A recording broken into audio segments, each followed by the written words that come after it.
Hi guys! Welcome to my vlog.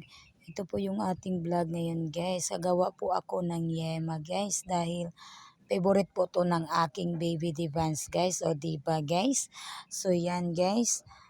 Pinaanuhan ko na guys yung ang ginawa ko po yan guys na pang yema guys is yung cowbell. Cowbell guys. Dalawa lang po yan siya guys.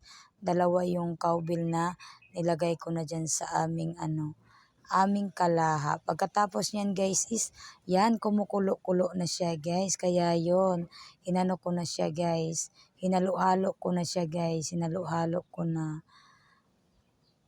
Yan. Kasi dapat talaga guys is anuhin mo din siya kasi baka anong tawag doon, masunog siya guys ba. Kaya yan. Halo-halo pa more pag may time.